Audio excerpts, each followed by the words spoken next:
கிறிஸ்துவுக்குள் பிரியமான அன்பு சகோதர சகோதரிகள் யாவருக்கும் என் அருமை ஆண்டவரும் உலக இரட்சகருமாகிய எம்பெருமான் இயேசுவின் நாமத்தினாலே நான் உங்களை வாழ்த்துகிறேன்.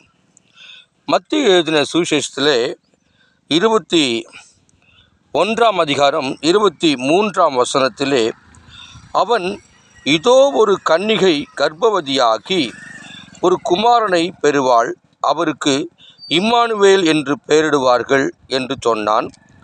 இம்மானுவேல் என்பதற்கு தேவன் நம்மோடு இருக்கிறார் என்று அர்த்தமாம்.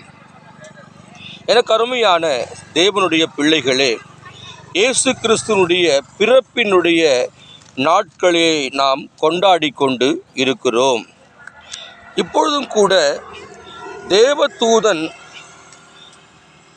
அவருக்கு உரைக்கிற காரியம் என்னதென்று நாம் பார்க்கும் பொழுது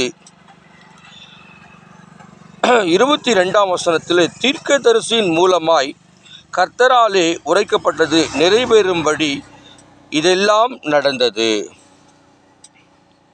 அதற்கு முன்பாக ஒரு வசனத்தை வாசிப்போம். அவள் ஒரு குமாரனை பெறுவாள், அவருக்கு இயேசு என்று பெயரிடுவாயாக, ஏனெனில் அவர் தமது ஜனங்களின் பாவங்களை நீக்கி அவர்களை ரட்சிக்கிறவர் என்றார்.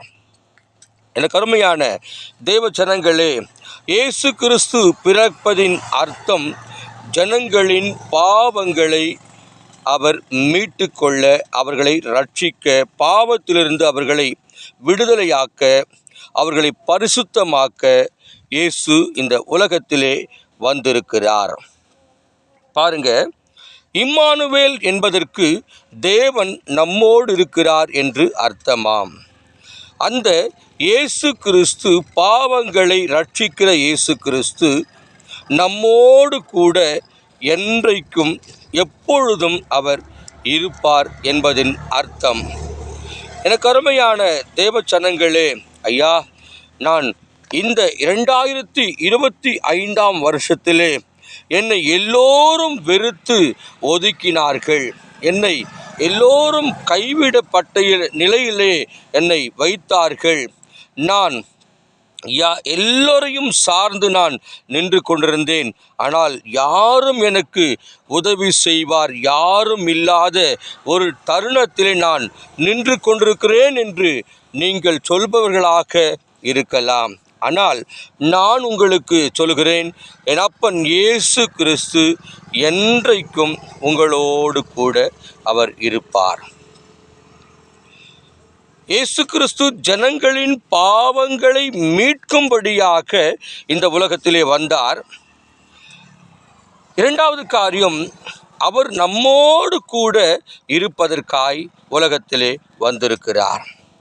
நீங்கள் தைரியமாக சொல்லலாம், என் அப்பன் இயேசு கிறிஸ்து என்னோடு கூட என்றைக்கும் இருக்கிறார், என் குடும்பத்திலே இருக்கிறார், என் ஊழியத்திலே இருக்கிறார், என் வேலை ஸ்தலங்களிலே இருக்கிறார், என்னுடைய பிஸ்னஸிலே அவர் இருக்கிறார். நான் ஜெபிக்கிற காரியத்திற்கு என் அப்பன் இயேசு கிறிஸ்து விடுதலை கொடுக்கிற தேவன். அவர் என்னுடைய பாவங்களை மன்னிக்கிற தேவன் என்பதை நான் இன்றைய நாளிலே நன்றாய் புரிந்து கொண்டேன் என்ற ஒரு மனப்பக்குவத்தோடு நாம் வாழ்வோம் என்று சொன்னால் நிச்சயமாகவே கர்த்தர் நம்மை அவர் ஆசீர்வதிக்க அது ஒரு பேர் உதவியாய் காணப்படுகிறது. பிரியமானவர்களே, இம்மானுவேல் என்பதன் அர்த்தம் தேவன் நம்மோடு இருக்கிறார், என் ஊழியத்தோடு இருக்கிறார், என் குடும்பத்தோடு இருக்கிறார், என் சபை மக்களோடு இருக்கிறார், என் தொழிலோடு